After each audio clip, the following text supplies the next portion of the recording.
Esse é um ambiente propício para a manifestação do Espírito Santo. Eu sei que você pode sentir uma atmosfera de adoração aqui nesse lugar. Quando nós levantamos as nossas vozes, quando nós clamamos pelo Senhor, Ele realmente vem e Ele nos enche da sua presença, Ele nos enche do seu amor, Ele nos enche do seu ânimo. E realmente é maravilhoso essa presença do Espírito Santo no nosso meio. Como diz o salmista, eu prefiro estar nos teus átrios do que em 1000 outros lugares.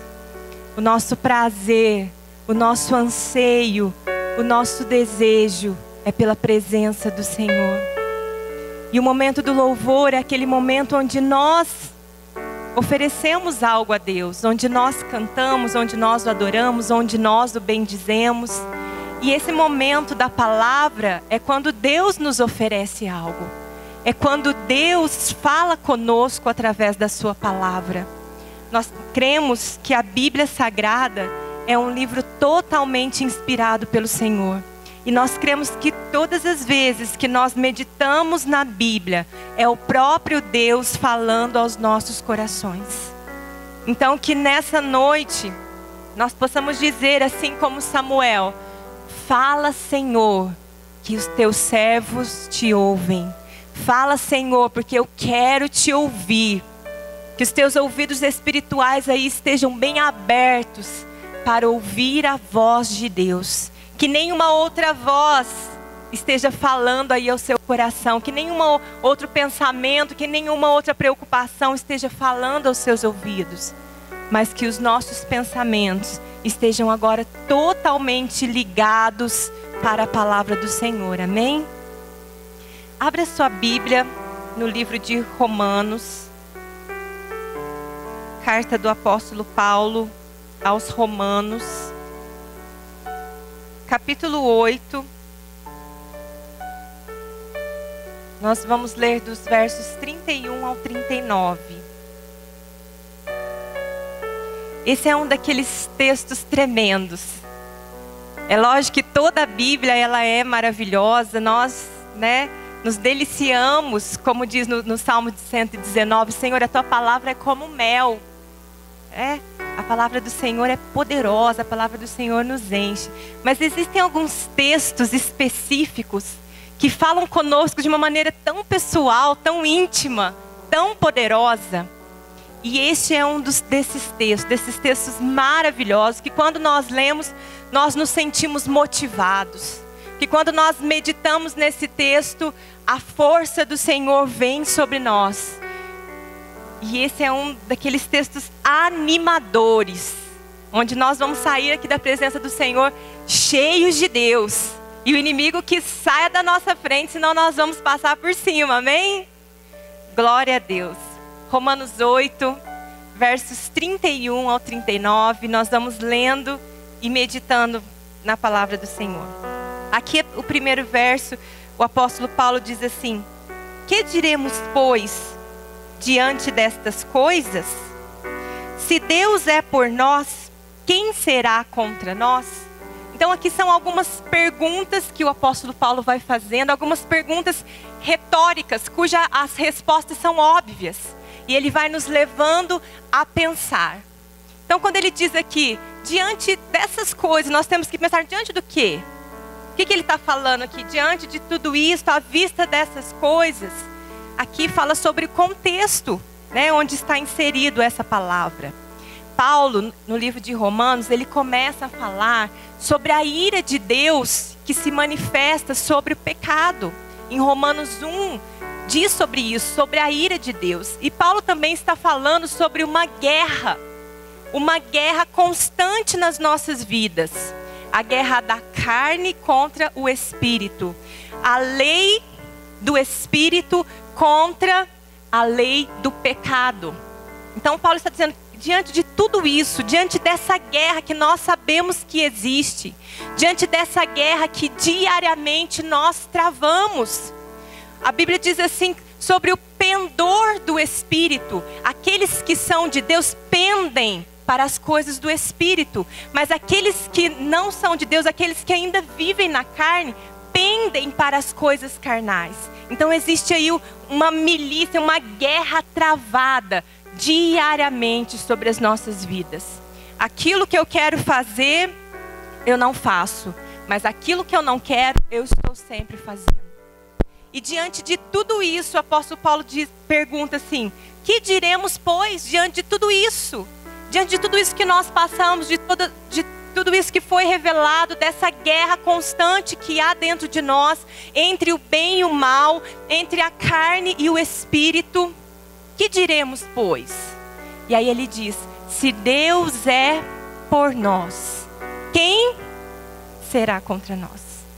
Primeira coisa que nós aprendemos aqui nesse texto, irmãos, é que Deus, Ele é por nós. Amém? Deus, Ele age em nosso favor. Quantas vezes, irmãos, que nessa luta, nessa guerra, nós pensamos assim: mas Deus não está do meu lado. Deus deve estar contra mim. Quantos já pensaram isso aqui? Não é possível que isso está acontecendo. Deus deve estar pesando a mão sobre mim. Todos estão contra mim, inclusive Deus. Mas aqui o apóstolo Paulo diz assim: que Deus, Ele é por nós. Deus, Ele age em nosso favor. E às vezes nós temos um conceito errado de quem é Deus.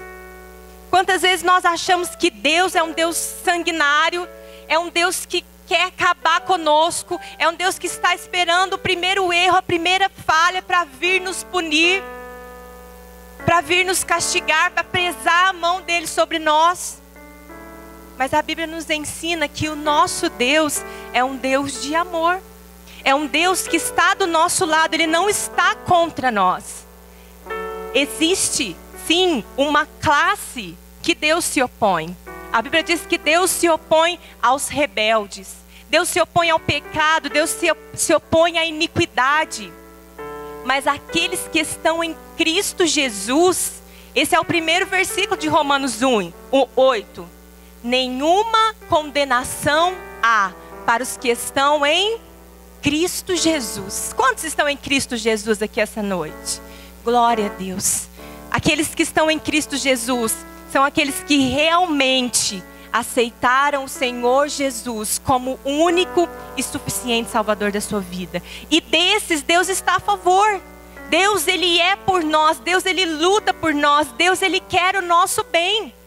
Em Jeremias, o Senhor diz assim: eu bem sei os pensamentos que tenho a vosso respeito. Pensamento de paz e não de mal, para vos dar o fim que desejais, para vos dar uma esperança. Então nós temos que mudar esse conceito relacionado a Deus. Deus nos ama. E esses versos aqui vão falar sobre esse amor de Deus. Talvez você pense assim: será que realmente Deus me ama? Será que realmente eu estou dessa forma com Deus? Será que realmente eu sou seu filho? Será que realmente Ele está ao meu favor? E aí aqui, continuando, o apóstolo Paulo diz assim: aquele Deus, né, que não poupou o seu próprio filho, antes por todos nós o entregou. Porventura não nos dará graciosamente com Ele todas as coisas? Irmãos, olha que ponto que Deus chegou por amor a nós.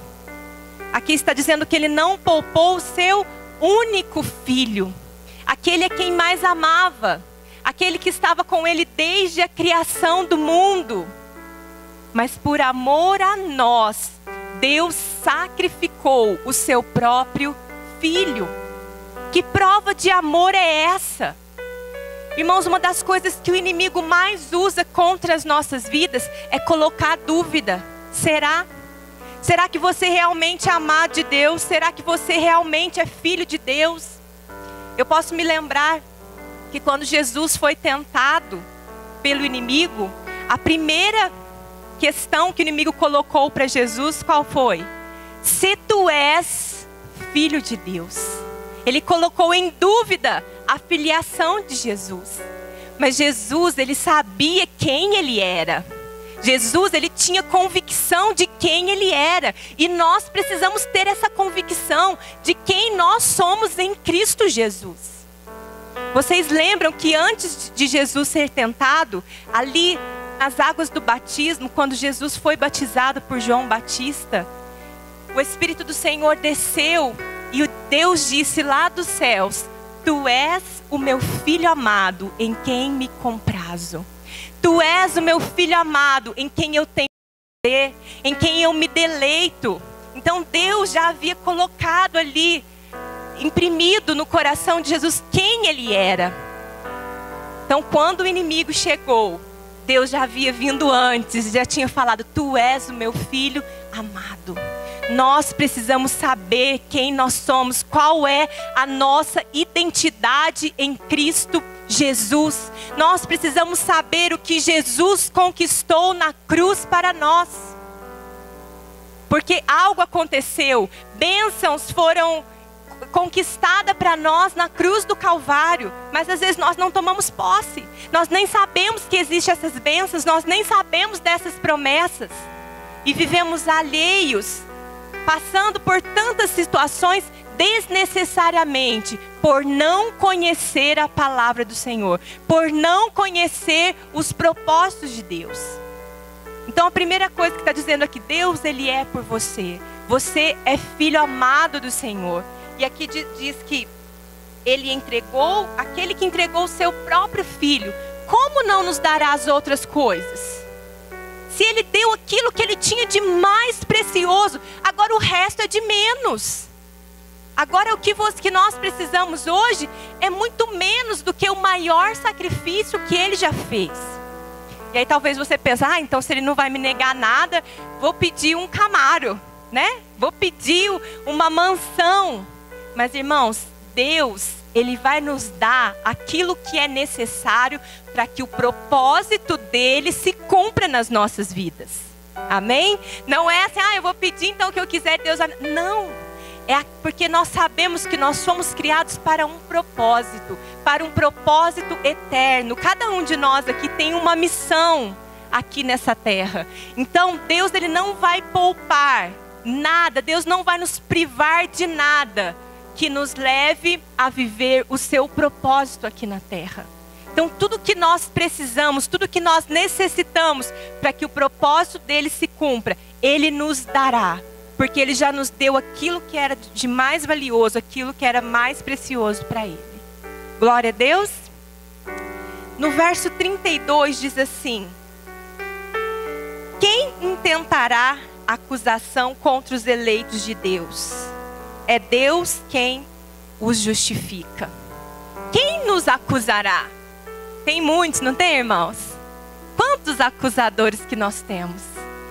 E o maior deles é o inimigo das nossas almas. A Bíblia diz que dia e noite ele está acusando, ele está apontando o seu dedo sujo para nós e ele nos acusa dos nossos pecados, das nossas falhas, dos nossos erros.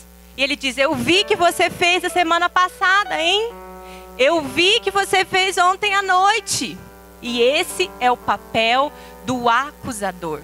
E é interessante que aqui não está dizendo que ninguém nos acusará, mas aqui está dizendo que nenhuma acusação alcançará êxito, porque Deus nos justifica. Nós entendemos, irmãos, não é que nós somos inocentes, não é porque nós somos perfeitos e ninguém pode nos acusar de nada. Quantas vezes nós realmente estamos errados? Quantas vezes nós realmente pecamos e erramos? Mas Deus decidiu, através de Jesus, não imputar sobre nós a culpa pelo nosso pecado.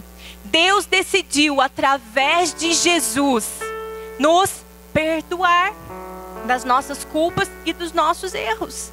Então, quando o inimigo vem para nos acusar, Deus, ele nos oferece o seu perdão.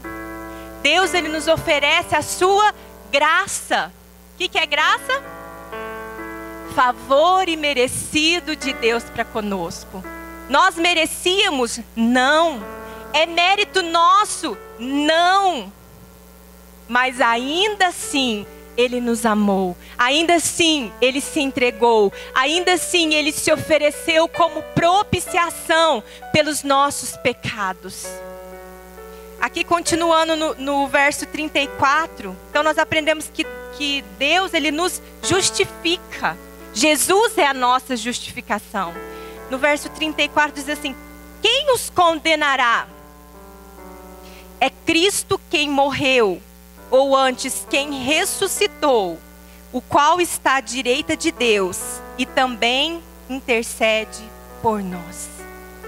Havia sim, irmãos, o peso do pecado sobre nós. Havia sim a culpa, a separação de Deus. Mas nós aprendemos que Jesus Cristo, ali na cruz do Calvário, através da sua morte e através da sua redenção, Ele nos redimiu. Ele pagou o preço que era para nós. Ali na cruz do Calvário, Ele sofreu todas as nossas dores, todas as nossas maldições. A ira de Deus ficou sobre Jesus. A ira que estava sobre nós foi sobre Jesus ali na cruz do Calvário. E Ele verteu até a sua última gota de sangue em nosso favor, para que hoje nós fôssemos absolvidos, para que hoje nós fôssemos livres, para que hoje nós não estivéssemos mais sobre a servidão do pecado. Jesus Cristo pagou o nosso preço. Jesus Cristo pagou a nossa dívida. Jesus Cristo morreu e sofreu em nosso lugar. Irmãos, nós precisamos voltar a esse evangelho da cruz. Quantas vezes nós temos aprendido tantas coisas e tantas vertentes da teologia, né? Calvinistas, Joe Wesley, John Maxwell, Ellen White, tantas outras coisas, tanta sabedoria, tanto conhecimento. Mas nós precisamos voltar à mensagem da cruz, voltar à simplicidade do evangelho, porque é isso aqui, irmãos, que faz a diferença na nossa vida. É quando nós entendemos o plano de salvação, é quando nós entendemos o que é nascer de novo. Eu estou dando consolidação para quase 60 novos convertidos que estão participando ali da aula de batismo. E a consolidação é isso, é plano de salvação, é novo nascimento, é o que Deus fez por nós ali na cruz do Calvário, é o que Jesus conquistou para nós ali na cruz do Calvário. E quantas vezes, irmãos, nós estamos há anos e anos na igreja e não tomamos posse do que o Senhor conquistou para nós. Precisamos voltar à simplicidade do evangelho, precisamos voltar à cruz de Cristo, porque foi ali que Ele conquistou para nós a nossa liberdade. Talvez hoje você ainda viva debaixo de um jugo de servidão, você ainda viva debaixo de um laço, de uma armadilha, de uma prisão, sendo que Jesus Cristo já te absolveu, Jesus Cristo já te libertou. Em 1 João diz que Ele já conquistou para nós todas as bênçãos espirituais. Diz passado, Ele já conquistou, Ele não irá conquistar. Ele já conquistou, mas nós precisamos tomar posse disso. É muito interessante, irmãos, que depois de tudo que Jesus passou ali na cruz do Calvário, de todas as dores, de todas as afrontas, de todo o ultraje que Ele passou ali, toda a humilhação, a Bíblia diz que Ele bradou em alta voz: está consumado. Em grego diz tetelestai, está acabado, está liquidado. Toda a dívida, todo o direito que o inimigo tinha nas nossas vidas por causa do pecado de Adão, Jesus Cristo triunfou e venceu ali na cruz do Calvário. E toda essa dívida não está mais sobre nós. A Bíblia diz que ele expôs ali os principados e potestades, e Ele triunfou. poderosamente. E junto com Ele, nós também triunfamos. Nós não precisamos mais viver debaixo desse jugo. Nós não precisamos viver mais debaixo dos pés de Satanás. Porque a Bíblia diz que é Ele que está debaixo dos nossos pés. É Ele que está debaixo dos pés da igreja. Mas por não conhecermos a palavra do Senhor, por não conhecermos os propósitos do Senhor, nós vivemos e sofremos desnecessariamente. Porque não sabemos reivindicar e tomar posse das bênçãos do Senhor. Aqui Paulo está dizendo, se Deus é por você, quem é contra você? Se Deus é quem te justifica, quem vai te acusar? Se Deus não te condena, quem se levantará contra você? No verso 35, diz assim: quem nos separará do amor de Cristo? Esse Deus poderoso, esse Jesus que tabernaculou, deixou todo o esplendor da sua glória e veio aqui como servo, e sofreu as nossas dores. Se Ele fez tudo isso por nós, se Ele nos amou dessa maneira tão intensa, tão profunda, tão sobrenatural, um amor, irmãos, que nós não conhecemos, um amor que nós não experimentamos ainda, a intensidade desse amor, um amor perfeito, não é como um amor humano, que é imperfeito, que é limitado, mas é um amor perfeito. Quem nos separará desse amor? Deus chegou ao ponto mais alto que alguém poderia chegar para provar o seu amor por nós. E será que existe algo que pode nos separar desse amor? Será que existe alguma situação que nos separa desse amor? Será que tem algo que nós possamos cometer? Algum erro, algum pecado, alguma falha que pode nos separar desse amor? Aqui é uma pergunta que Paulo nos faz. Quem nos separará do amor de Cristo? Será a tribulação? Jesus fez tudo isso por nós. Será que uma tribulação, que a Bíblia diz é momentânea e passageira, pode nos separar do amor de Cristo? Aqui o apóstolo Paulo está nos perguntando, será que isso vai te separar? Tudo que Ele fez por você? Será que é uma aflição? Será que é um conflito? Será que é isso que vai te separar do amor de Jesus? Irmãos, às vezes nós passamos por situações tão difíceis, todos nós passamos. Mas as nossas dores devem nos levar a Deus, nos levar à cruz e nunca nos afastar de Jesus, e nunca nos afastar desse amor. Mesmo nos momentos mais dolorosos, nós devemos sempre voltar para Jesus, porque é Ele que vai nos sarar, é Ele que vai nos curar, é Ele que vai nos dar forças. E aqui nós entendemos que nós passaremos por isso. Aqui não está prometendo, porque Jesus te ama, você não vai passar por nenhum constrangimento, porque Jesus te ama, você nunca vai ser humilhado. Não, aqui está dizendo que nada do que você passe pode te separar do amor de Jesus. Passe o que passar, haja o que houver, Jesus te ama, Ele está contigo, e esse sofrimento vai te levar além. E você não tem que perguntar por que desse sofrimento, mas onde é que esse sofrimento vai me levar? E aqui está a pergunta: na tribulação, a angústia. Irmãos, como é terrível essas dores emocionais, esses problemas emocionais, conflitos emocionais que nós temos. Angústias, depressões e tantas outras coisas. Melancolias, medo, perseguição. Será que alguém aqui é perseguido? A Bíblia diz que quando nós decidimos fazer a vontade do Senhor, nós sofremos sim perseguição. Pessoas se levantam contra nós. Pessoas se levantam contra a obra do Senhor. Pessoas se levantam contra você. Quando você decide se converter ao Senhor Jesus, Talvez a sua família se levante contra você. Talvez os seus amigos se levantem contra você. Mas você vai deixar que isso te separe do amor de Jesus? Você vai deixar que as perseguições, que as calúnias, que as difamações te afastem do amor de Cristo Jesus?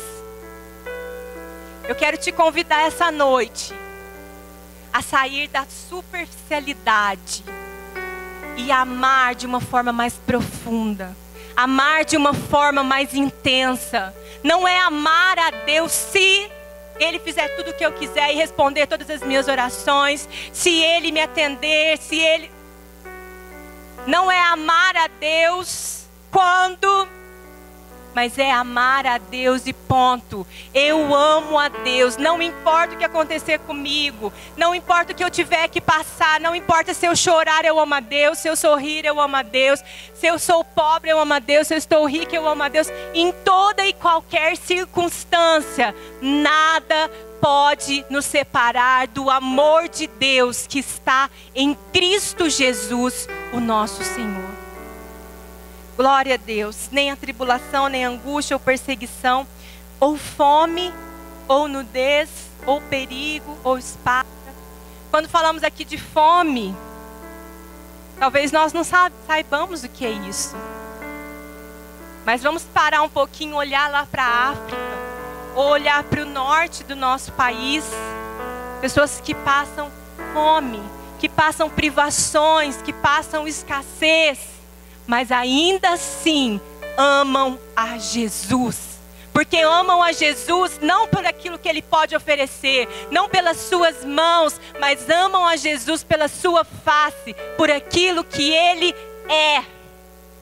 E quando nós falamos aqui sobre morte ou sobre espada, talvez nós não saibamos o que é isso.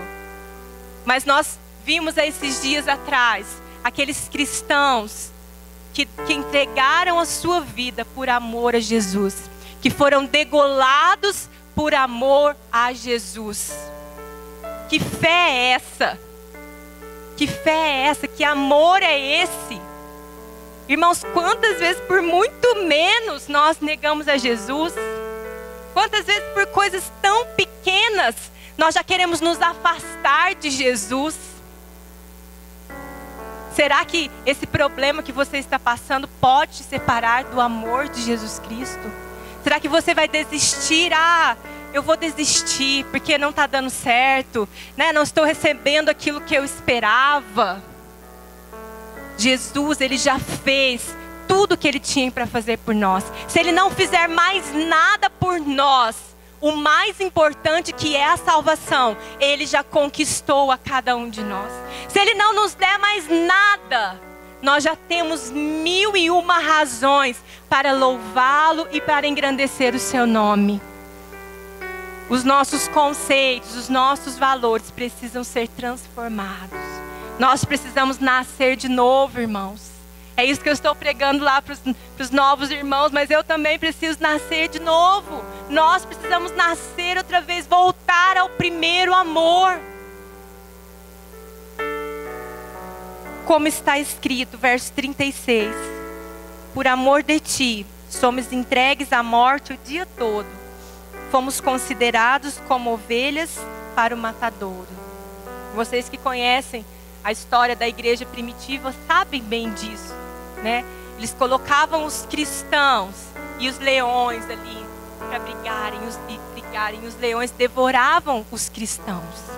Eu sempre digo isso, que a Bíblia, o Evangelho chegou até nós através de uma plataforma de sangue dos nossos irmãos primitivos.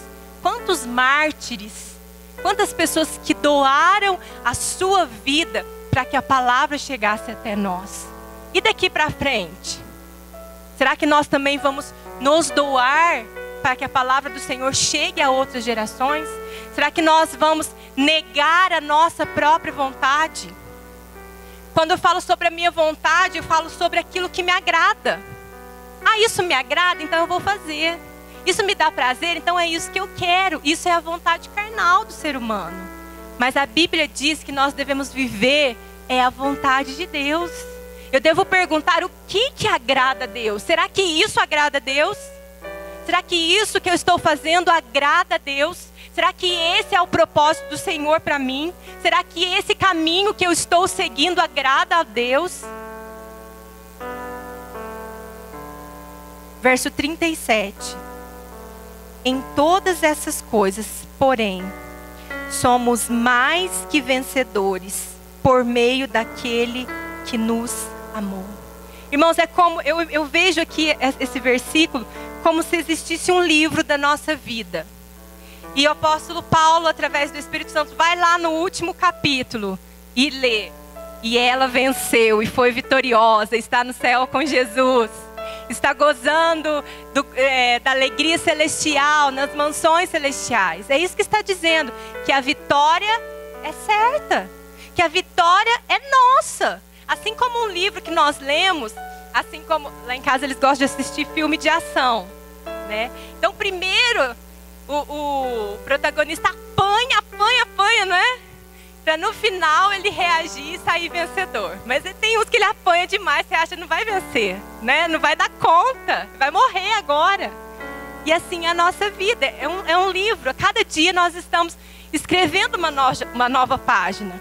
E existem situações que nós passamos e pensamos assim, mas eu não vou conseguir. Eu não tenho força, eu não tenho ânimo. Situações que nos pegam desprevenidos, que nos pegam assim subitamente, que foge do nosso planejamento, porque ninguém consegue planejar a sua vida, né, certinha. Acontecem coisas repentinas conosco. E aí, quando sai da sua rotina, quando sai do teu planejamento, quando algo que você não esperava vem sobre a sua vida, quando um diagnóstico que você não esperava vem sobre a sua vida, e aí? Aí é momento de nós confiarmos em Deus. É momento de nós demonstrarmos a nossa fé e sabermos que no final a vitória é certa. A vitória é nossa. Glória a Deus. Continuando aqui no verso 38. Diz assim: porque estou bem certo de que nem a morte, nem a vida, nem os anjos, nem os principados, nem as coisas do presente, nem do porvir, nem os poderes, nem a altura, nem profundidade, nem qualquer outra criatura poderá separar-nos do amor de Deus que está em Cristo Jesus, nosso Senhor. Não há nada, não há ninguém, não há nenhuma força no universo que possa nos separar do amor de Deus que está em Cristo Jesus. A morte é uma das coisas mais difíceis que nós enfrentamos. Mas nós sabemos que os cristãos, eles não morrem. Nós que somos cristãos, nós dormimos em Cristo Jesus. E essa é toda a diferença. Então nem a morte, nem a vida, nem os anjos, aqui quando diz nem os principados ou potestades. Nós sabemos, irmãos, que existe sim a força do mal. E a força do mal muito bem arquitetada, né? Quando diz aqui principados e potestades, diz sobre uma hierarquia do mal. Uma força do mal muito bem organizada, que dia após dia se levantam contra nós para nos destruir. Irmãos, a cada dia um tribunal é instaurado nas nossas vidas. E o acusador, ele está ali para nos apontar o dedo. Mas o nosso advogado está ali para nos defender. Nós lemos aqui anteriormente que Jesus Cristo, ele intercede por nós. Vocês lembram? Nós lemos no versículo 34. O que é o intercessor? A Bíblia diz assim, que Jesus, ele está à direita de Deus Pai. E ele é o nosso mediador. Ele é o nosso intermediário. Ele é o nosso pontífice. Ele está entre Deus e nós. Quando Jesus olha para nós, quando Deus olha para nós, Jesus se coloca entre nós e Deus. Então Deus nos vê através de Jesus Cristo, através da obra redentora de Jesus Cristo. Jesus, ele é a ponte. Em 1 João diz assim: filhinhos, Estas coisas eu vos escrevo para que não pequeis. Mas se algum de vós pecais, eu quero que você saiba que você tem um advogado, Jesus Cristo, o justo, o qual intercede por nós. E Ele é a propiciação pelos nossos pecados. Enquanto nós estivermos aqui, irmãos, nós vamos errar, nós somos falíveis, nós somos falhos, nós somos limitados, nós somos humanos. Mas existe uma diferença entre estar debaixo do domínio do pecado e o pecado ser um acidente na nossa vida. Porque quem teve realmente um encontro com Jesus, aquele que está em Cristo Jesus, tem aversão ao pecado. Aquele que está em Cristo Jesus, quando erra, quando falha, ele fica triste, ele chora, ele corre para a presença do Senhor e se arrepende. Então nós falhamos sim. E quando nós falhamos, Jesus Cristo está ao lado de Deus para interceder por nós, para nos absolver.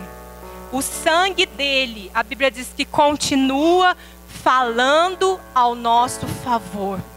O sangue de Jesus continua tendo poder sobre as nossas vidas, continua nos lavando, continua nos justificando a cada dia.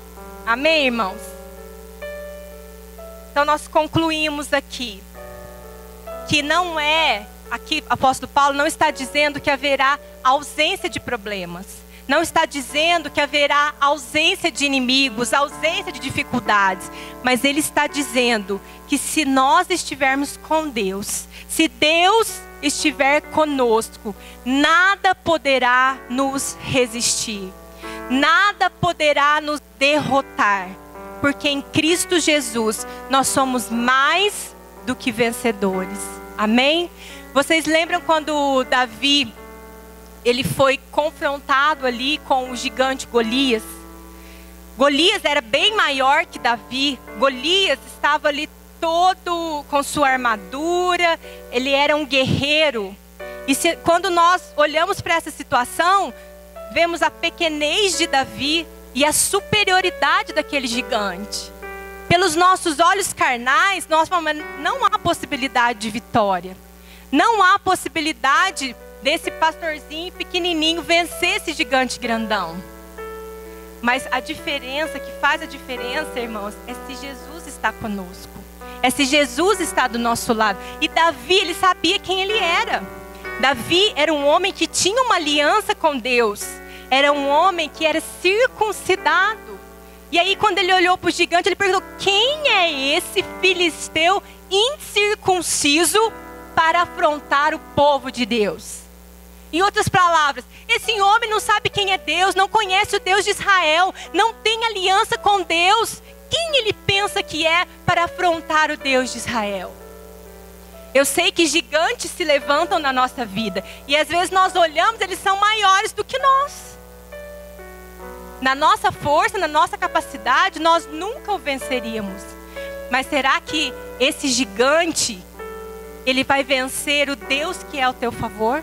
Será que ele pode vencer o Deus que está com você? Você tem uma aliança com Deus. A circuncisão fala sobre um pacto de sangue. Nós temos um pacto de sangue através de Jesus Cristo com o nosso Deus. Então nenhum incircunciso pode levantar acusações ou nos condenar, porque é Jesus Cristo quem nos justifica. Amém? Glória a Deus. Feche os seus olhos nesse momento. A palavra do Senhor, ela é poderosa. A palavra do Senhor, ela abre os nossos olhos para que nós possamos enxergar quem realmente nós somos em Cristo Jesus.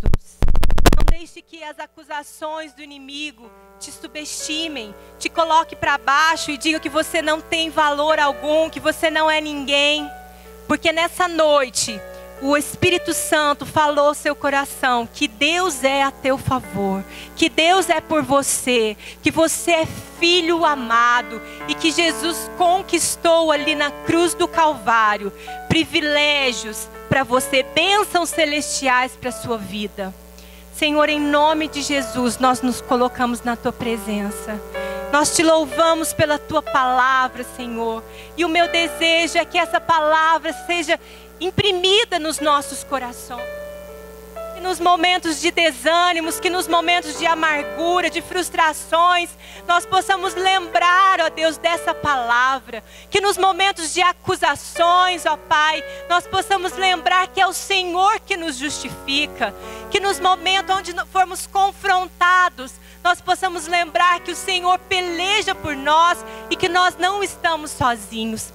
Senhor, que essa certeza possa brotar no coração de cada filho teu, de cada filha tua, Senhor. E que possamos sair daqui cheios da tua ousadia, cheios da tua intrepidez, ó Deus. E que não venhamos aceitar as acusações do nosso inimigo, Pai. Mas que possamos sair daqui vitoriosos pela tua palavra, Senhor. Firmados, ó Deus, na nossa fé em ti, Senhor, convictos de quem nós somos em Cristo Jesus.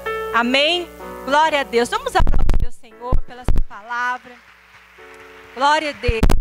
Pai, nós te louvamos pela tua presença aqui, te louvamos pela tua palavra, te louvamos pelos louvores. Te agradecemos porque o Senhor tem sido fiel, o Senhor tem se manifestado no nosso meio. Leva agora, Senhor, o teu povo em paz aos seus lares. Dê-nos uma noite de paz, uma noite de descanso, Senhor. Um final de semana abençoado na tua presença. Livra-nos do mal, Senhor. Livra-nos das tentações. E que possamos sair daqui sabendo quem nós somos em Cristo Jesus.